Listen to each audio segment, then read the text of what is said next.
आकार में बदलाव के कारण शरीर द्वारा प्राप्त ऊर्जा को क्या कहा जाता है?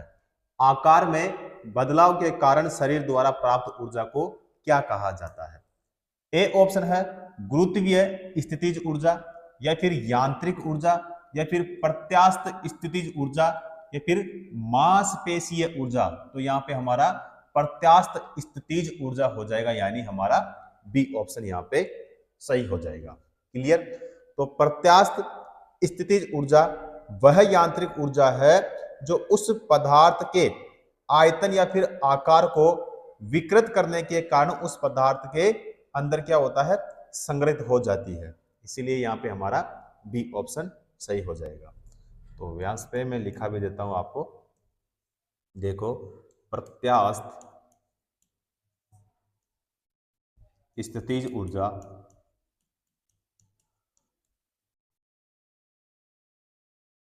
प्रत्यास्थ स्थितिज ऊर्जा वह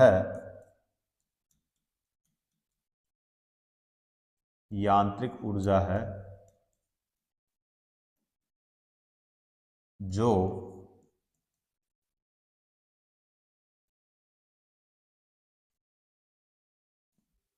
उस पदार्थ के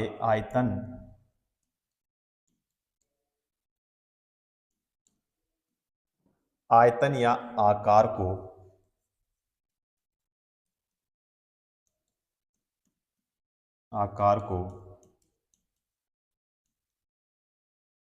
विकृत करने के कारण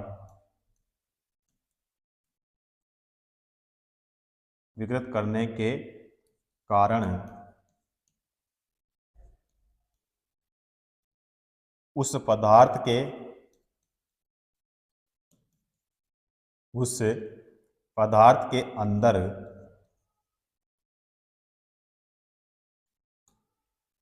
संग्रहित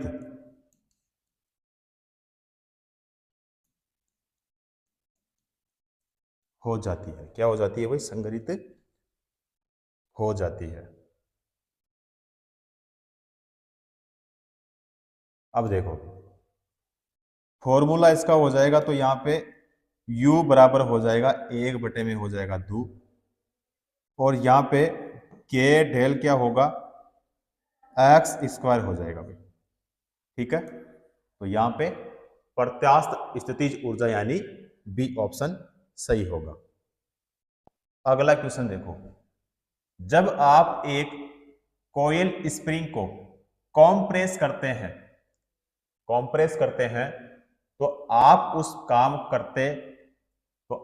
पर काम करते हैं, प्रत्यास्थ स्थितिज ऊर्जा क्या होगी? तो बताओ, शून्य होगी, बढ़ती है, अपरिवर्तित होती है, या फिर घटती है? तो बढ़ती है भाई, घटती नहीं है, बढ़ती है, यानी यहाँ पे कौन सा होगा हमारा? सी ऑप्शन सही हो जाएगा।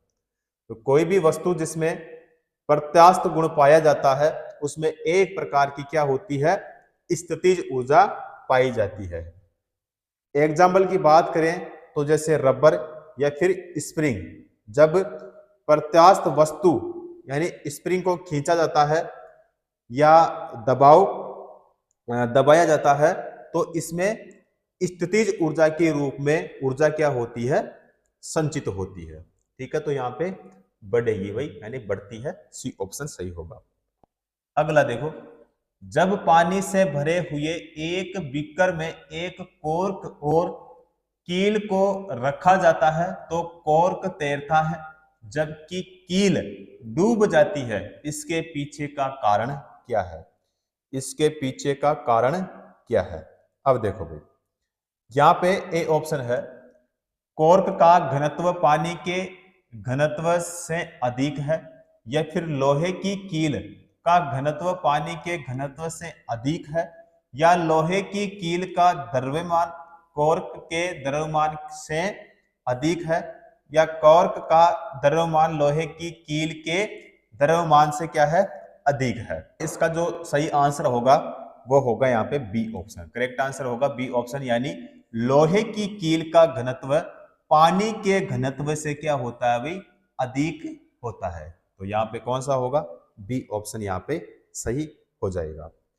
अगला क्वेश्चन देखो भाई, एक दीवार द्वारा उत्पन्न बल क्या होगा जिस पर सामान्य रूप से 10 मीटर प्रति सेकंड की गति से पानी गिर रहा हो और निस्सरण यानी 0.0001 मीटर क्यूब प्रति सेकंड हो। तो यहां पे न्यूटन में अपने को बताना है। देखो भाई, अब यहां पे देखो, सबसे पहले बात करें इसमें V की। क्वेश्चन में क्या पूछा, एक दीवार द्वारा उत्पन्न बल क्या होगा। तो बल तो अपने को इसमें बताना है। बल का मात्रा क्या होता है, न्यूटन, और न्यूटन का जो प्रतीक होता है वो क्या होता है, एन होता है। ठीक है, बल बताना है। बल क्या होगा जिस पर सामान्य रूप से 10 मीटर प्रति सेकंड की गति से पानी गिर रहा हो। तो इसमें जो वेग है, मतलब जो गति है, इसमें v का मान इसमें हो जाएगा 10। कितना दिया है, मीटर प्रति क्या दिया है, इसमें सेकंड दिया है। उसके बाद बात करें यहाँ पे q की, तो q कितना दिया यहाँ पे, तो 1/में गुणा में क्या हो जाएगा यहाँ पे 10 की घात माइनस का कितना होगा भाई 4, और मीटर क्यूब प्रति क्या दिया है, इसमें सेकंड दिया है। F बराबर क्या होता है, इनटू में यहां पे हो जाएगा A। तो F बराबर क्या हो जाएगा, और बराबर में यहां पे हो जाएगा 1 सेकेंड पे, यहां पे G और यहां पे हो जाएगा Q। ठीक है, तो बराबर में यहां पे क्या होगा, इसमें यहां पे पानी गिर रहा हो और निस्सरण 0.001 मीटर क्यूब प्रति सेकंड हो। तो यहाँ पे हो जाएगा 1000। क्या होगा भाई, 1000 गुणा में क्या हो जाएगा, यहाँ पे 10 हो जाएगा, और यहाँ पे हो जाएगा 1, और गुणा में यहाँ पे कितना था क्यू का मान, तो क्यू का मान है यहाँ पे 10 की घात माइनस का कितना, यहाँ पे 4। तो यहाँ पे हो जाएगा भाई 1 ही होगा हमारे पास में, तो बचेगा 1 ही ना भाई, तो 1 न्यूटन होगा। क्योंकि यहाँ पे 10 की घात माइनस का कितना है, यहाँ पे 4, तो 4 जीरो से 4 जीरो क्या हो जाएंगे हमारे पास में, कैंसिल हो जाएगा। ठीक है, 4 जीरो से, तो 1 2 3 और 4, तो क्या बचेगा अपने पास में, 1 बचेगा। तो 1 बचेगा तो इसका मतलब न्यूटन होगा, 1 न्यूटन, यानी हमारा कौन सा हो जाएगा भाई, ए ऑप्शन करेक्ट आंसर हो जाएगा, ए ऑप्शन सही होगा। अगला क्वेश्चन देखो, निम्न में से कौन सा कथन गलत है। निम्न में से कौन सा कथन इनमें से गलत है। चलो, यदि उत्प्लावक बल वस्तु के भार से कम हो तो वस्तु डूब जाती है। तो ए ऑप्शन हमारा सही होगा या नहीं होगा भी। तो देखो क्वेश्चन में क्या पूछा है कि निम्न में से कौन सा गलत है, गलत अपने को देखना है। चलो बी ऑप्शन को देखो भाई, यदि उत्प्लावक बल वस्तु के भार से अधिक हो तो वस्तु तैरती है।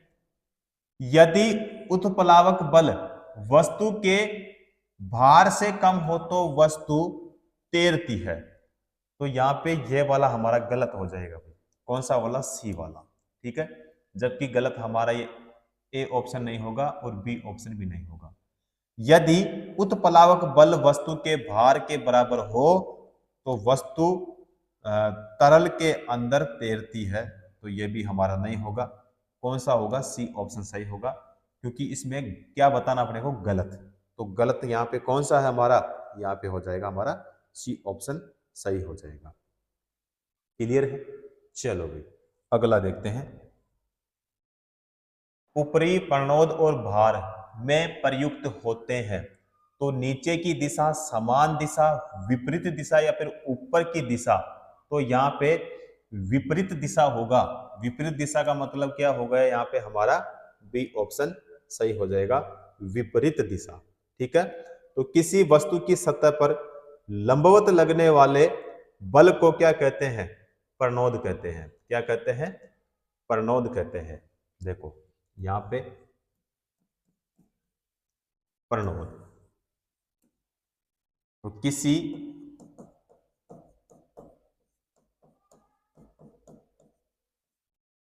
वस्तु की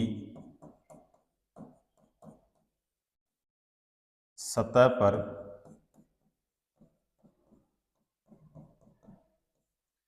लंबवत लगने वाले बल को क्या कहते हैं भाई? प्रणोद कहते हैं। ठीक है। दूसरा अगर हम इसमें देखें तो किसी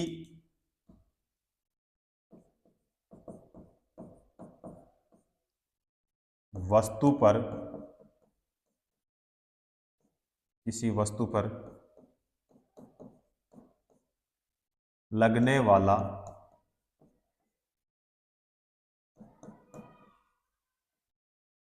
प्रणोद का परिमाण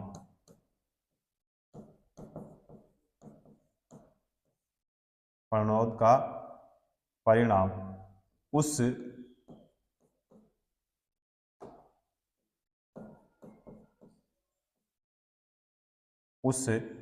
सतह के क्षेत्रफल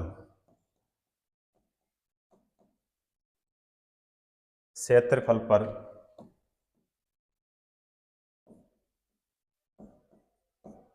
निर्भर करता है। ठीक है। तो यहां पे विपरीत दिशा यानी बी ऑप्शन सही होगा। अगला क्वेश्चन देखो। यदि आप एक गिलास को पानी और बर्फ से पूरी तरह भरते हैं और बर्फ पूरी तरह गल जाती है तो क्या होगा? भाई? ए ऑप्शन है जल बाहर बहने लगेगा, या फिर सारी बर्फ तली में बैठ जाएगी, या फिर जल स्तर पूर्ववत रहेगा, या फिर बर्फ गलने के साथ साथ जल स्तर कम हो जाएगा। तो यहाँ पे हमारा होगा भाई सी ऑप्शन। कौन सा होगा? सी ऑप्शन यहाँ पे हमारा सही होगा। तो जब एक गिलास को पानी और बर्फ से पूरी तरह भरते हैं और बर्फ पूरी तरह गल जाती है, तब भी जल स्तर जो होता है वो पहले जैसा ही रहेगा। ठीक है। इसका मतलब क्या है? यहाँ पे जल स्तर पूर्ववत रहेगा, इसका मतलब यह है पहले जैसा ही रहेगा। ठीक है। तो यहाँ पे कौन सा हो जाएगा भाई? सी ऑप्शन सही होगा। अगला क्वेश्चन देखते हैं। यदि कोई वस्तु डूबती है तो वस्तु पर तरल द्वारा प्रयुक्त उत्क्षेप क्या होगा? तो वस्तु के भार से अधिक, वस्तु के भार से कम, वस्तु के भार के बराबर, या फिर शून्य होगा। तो यहाँ पे वस्तु के भार से कम होगा, यानी सी ऑप्शन हमारा यहाँ पे सही हो जाएगा। क्लियर है? तो यहाँ पे अगर हम देखें फर्स्ट कंडीशन में, तो यदि वस्तु का भार उत्प्लावन बल से अधिक हो तो वस्तु द्रव में क्या होती है? डूब जाएगी। और ऐसा तब होता है जब वस्तु के पदार्थ का जो घनत्व होता है वो द्रव के घनत्व से क्या होता है? अधिक होता है। ठीक है। सेकंड कंडीशन में अगर हम देखें कि यदि वस्तु का भार हटाए गए द्रव के भार के बराबर हो तो वस्तु द्रव में पूरी तरह डूबी हुई तैरती रहेगी, क्योंकि जो परिणामी बल होगा वो क्या होगा? उसका शून्य होगा।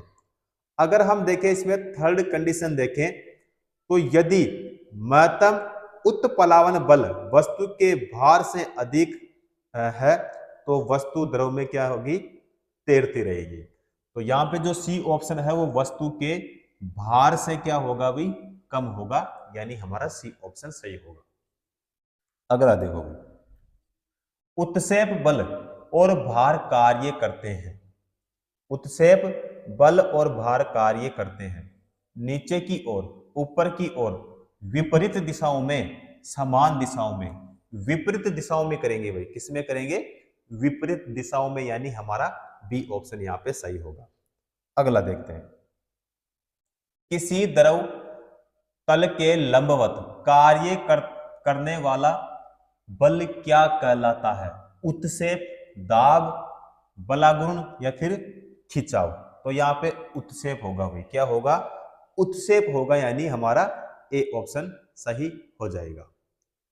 अगला देखो, जब किसी वस्तु को पानी में डुबोया जाता है तो उस वस्तु पर ऊपरी बल कार्य करता है, इस बल को क्या कहा जाता है? ये जो बल होता है इसको क्या बोलते हैं भाई?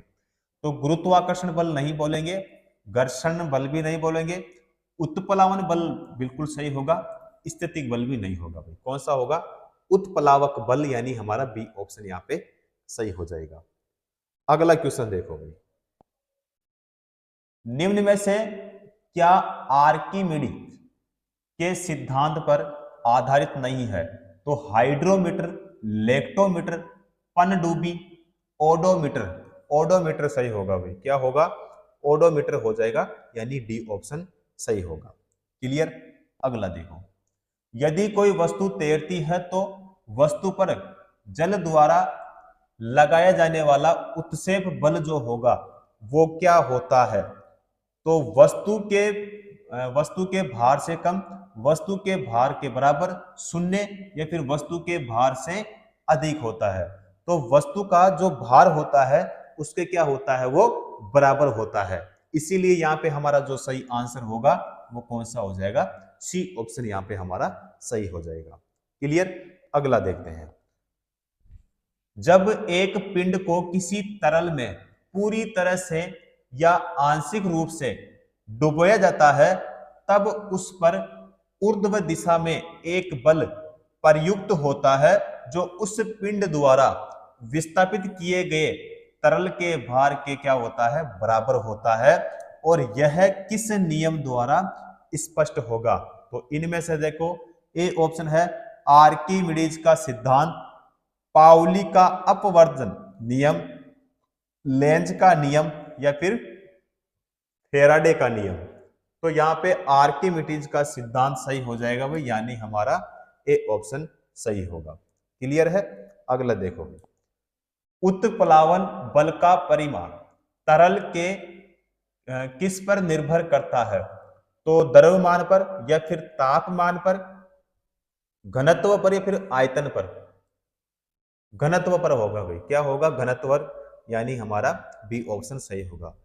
उत्प्लावन बल का परिमाण तरल के घनत्व पर निर्भर करता है। और जब किसी वस्तु को किसी द्रव में डुबाया जाता है तो द्रव द्वारा वस्तु पर ऊपर की ओर एक बल लगता है, जिसे हम क्या कहते हैं? उत्सेप या फिर उत्प्लावन बल कहते हैं। ठीक है? तो यहाँ पे हमारा कौन सा होगा? घनत्व हो जाएगा, यानी बी ऑप्शन सही होगा। क्लियर? अगला देखते हैं भाई, कणों की अधिकतम गतिज ऊर्जा किसमें होती है? कणों की अधिकतम गतिज ऊर्जा किसमें होती है? तो यहाँ पे गैस में होगा, या फिर ठोस में होगा, मेटालॉइड, या फिर तरल में होगा? तो यहाँ पे बताओ हमारा कौन सा सही होगा? तो देखो भाई, यहाँ पे जो गैस है तो गैस हमारा सही हो जाएगा भाई। ठीक है? कौन सा होगा? गैस, यानी ए ऑप्शन यहाँ पे हमारा सही हो जाएगा। तो कणों की अधिकतम गतिज ऊर्जा किसमें होती है? गैस में होती है, जो कि यहाँ पे हमारा ए ऑप्शन ही सही होगा। अगला देखो, गैस में आणविक गति के वितरण पर तापमान में वृद्धि के प्रभाव के संबंध में निम्नलिखित में से कौन सा कथन सत्य नहीं है? सत्य नहीं है वो अपने को इसमें देखना है। ए ऑप्शन है सर्वाधिक संभावित गति बढ़ जाती है, सबसे संभावित गति के साथ अणुओं का अंश बढ़ता है, वितरण व्यापक हो जाता है, वितरण वक्र के तहत क्षेत्र उतना ही रहता है जितना निम्न तापमान के नीचे होता है। ठीक है? क्वेश्चन में क्या पूछा है? कौन सा कथन सत्य नहीं है? तो यहाँ पे हमारा जो बी वाला पॉइंट है ये सत्य नहीं है, यानी सबसे संभावित गति के साथ अणुओं का अंश क्या होता है? बढ़ता है। तो यहाँ पे हमारा ये सत्य नहीं है। तो गैसों में आणविक गति के वितरण पर तापमान में वृद्धि के प्रभाव से सर्वाधिक क्या होता है? संभावित जो गति होती है वो बढ़ जाती है। ठीक है? और वितरण व्यापक हो जाता है, और वितरण वक्र के तहत क्षेत्र उतना ही रहता है जितना निम्न तापमान के नीचे रहता है। ठीक है, तो संभावित गति के साथ साथ अणुओं का अंश बढ़ता है, ये वाला गलत हो जाएगा, बी पॉइंट हमारा। क्लियर? अगला देखो, ठोस, द्रव और गैस द्रव में विसरित होते हैं। विसरण के संबंध में निम्न में से कौन सा विकल्प सत्य है? कौन सा इनमें से सही होगा? द्रवों की विसरण दर ठोस या गैसों की तुलना में अधिक होती है, तो यह नहीं होगा। गैसों की विसरण दर द्रव या ठोस की तुलना में अधिक होती है, तो ये हमारा सही हो जाएगा भाई। क्या होगा? सही हो जाएगा। गैसों की विसरण दर द्रव या ठोस की तुलना में अधिक होती है, बी वाला पॉइंट सही हो जाएगा। ठोसों की विसरण दर द्रवों या गैसों की तुलना में अधिक होती है, गैसों की विसरण दर द्रव या फिर ठोस की तुलना में कम होता है। ठीक है भाई, हमारा बी वाला ही होगा। कौन सा होगा? बी पॉइंट ही यहाँ पे हमारा सही हो जाएगा। अगला क्वेश्चन देखते हैं। यदि वायु में जल वाष्प की मात्रा अधिक है तो वाष्पीकरण की दर क्या होगी? घटेगी, समान बनी रहेगी, शून्य हो जाएगी, बढ़ती है? घटेगी भाई। क्या होगा? घटेगी, यानी हमारा ए ऑप्शन सही होगा। चलो जी भाई, अगला क्वेश्चन। ठोस के पिघलने के दौरान इसका जो तापमान होगा, तापमान क्या होगा भाई, ये अपने को इसमें बताना है। ठोस की प्रकृति के अनुसार बढ़ या घट जाता है, या फिर घट सकता है, या फिर बढ़ता है, घटता है, परिवर्तित नहीं होता है। परिवर्तित नहीं होता है। क्या नहीं होता है? परिवर्तित नहीं होता है, यानी डी ऑप्शन यहाँ पे हमारा सही होगा। अगला क्वेश्चन देखो भाई। एक पदार्थ के घनत्व को किसके रूप में परिभाषित किया जा सकता है? क्या पूछा है? एक पदार्थ के घनत्व को किसके रूप में परिभाषित किया जा सकता है? चलो, ए ऑप्शन है यहाँ पे हमारा द्रव्यमान प्रति इकाई आयतन, या फिर द्रव्यमान और त्वरण का गुणनफल, या प्रणोद यानी थ्रस्ट प्रति इकाई क्षेत्रफल, या भार प्रति इकाई आयतन। यहाँ पे हमारा सही होगा भाई ए पॉइंट। क्या होगा? ए पॉइंट हो जाएगा, यानी ए ऑप्शन द्रव्यमान प्रति इकाई आयतन, यानी ए ऑप्शन यहाँ पे सही होगा। देखो भाई, सबसे पहले बात करें तो यहाँ पे देखो भाई, किसी वस्तु का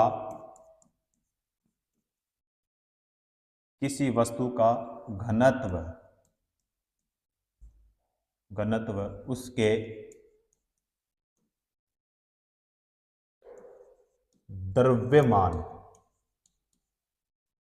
उसके द्रव्यमान तथा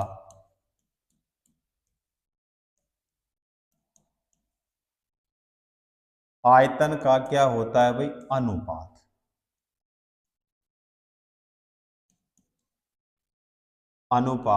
होता है, और यहां पे घनत्व बराबर क्या होगा? घनत्व बराबर हो जाएगा भाई द्रव्यमान। घनत्व बराबर द्रव्यमान बटे में क्या हो जाएगा? आयतन। ठीक है, तो यहां पे हमारा ए ऑप्शन सही होगा। घनत्व निम्नलिखित में से किसका अनुपात है? घनत्व निम्नलिखित में से किसका अनुपात है? तो घनत्व बराबर क्या होता है? तो घनत्व बराबर क्या होता है? द्रव्यमान बटे में क्या होता है? तो आयतन। तो द्रव्यमान प्लस आयतन ये वाला नहीं होगा, द्रव्यमान बटा आयतन ये वाला सही होगा, आयतन बटा द्रव्यमान ये वाला नहीं होगा, द्रव्यमान गुणा आयतन ये भी नहीं होगा। कौन सा होगा भाई? यहाँ पे हमारा सी ऑप्शन ही सही होगा। क्लियर? अगला देखो भाई, निम्न में से किसका घनत्व जल के घनत्व से अधिक होता है? कॉर्क, लोहे की कील, बर्फ, थर्माकोल। तो यहाँ पे लोहे की कील सही होगा भाई। क्या होगा? लोहे की कील, यानी हमारा सी ऑप्शन सही होगा। तो लोहे की कील का घनत्व जल के घनत्व से क्या होता है? अधिक होता है। तो इसीलिए वह जल में क्या हो जाएगा? डूब जाएगा। जबकि यहां पे जो अन्य तीन है, कोर्क, बर्फ, थर्माकोल, तो अन्य तीनों विकल्पों में जो दिया गया यहां पे, तो इन पदार्थों का घनत्व जल के घनत्व से कम होने के कारण तीनों क्या होंगे भाई? तैरते रहेंगे। ठीक है, तो यहां पे हमारा कौन सा होगा? सी ऑप्शन सही हो जाएगा। अगला देखो भाई, चांदी का घनत्व यहां पे दिया है इसमें 10.8 गुणा 10 की घात 3 किलोग्राम मीटर क्यूब दिया यहाँ पे, और पानी का घनत्व कितना दिया है यहाँ पे? 10 की घात 3 दिया है। चांदी का जो आपेक्षिक घनत्व है यहाँ पे अपने को बताना है। तो देखो भाई, आपेक्षिक घनत्व, तो आपेक्षिक घनत्व बराबर क्या होता है बताओ? आपेक्षिक घनत्व बराबर होता है चांदी का घनत्व बटे में क्या होता है? पानी का घनत्व। पानी का घनत्व। तो यहां पे चांदी का घनत्व तो कितना होगा? 10.8 गुणा में 10 की घात कितना दिया यहाँ पे? 3। ठीक है, पानी का जो घनत्व है तो यहाँ पे हो जाएगा इसमें 10 की घात 3 हो जाएगा। बराबर में यहाँ पे होगा कितना? तो यहाँ पे हो जाएगा, देखो 10 की घात 3 से 10 की घात 3 कैंसिल हो जाएगा, तो अपने पास में हो जाएगा 10.8। तो 10.8 यानी हमारा कौन सा हो जाएगा? सी ऑप्शन यहाँ पे सही हो जाएगा। क्लियर? अगला क्वेश्चन देखो, सापेक्ष घनत्व किसके बराबर है? सापेक्ष घनत्व जो है वो किसके बराबर है? तो यहाँ पे पानी का घनत्व बटा पदार्थ का घनत्व, तो ये वाला नहीं होगा। पदार्थ के घटकों का घनत्व बटा पूर्ण पदार्थ का घनत्व, ये भी नहीं होगा। पदार्थ का घनत्व पानी का घनत्व, ये वाला सही होगा। पदार्थ का घनत्व बटा तेल का घनत्व, ये भी नहीं होगा।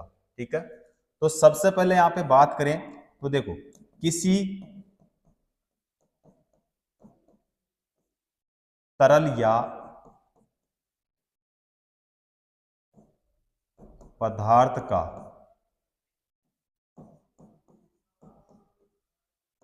सापेक्षिक घनत्व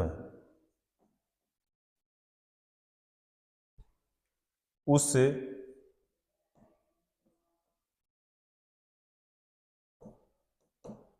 पदार्थ का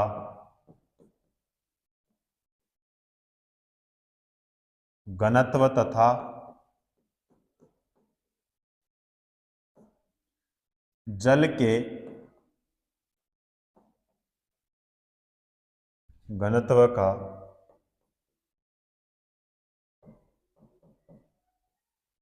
अनुपात होता है। अब फॉर्मूला देखो भाई, यहां पे सापेक्ष घनत्व बराबर क्या होगा? सापेक्ष घनत्व बराबर होता है पदार्थ का घनत्व और बटे में यहां पे हो जाएगा जल का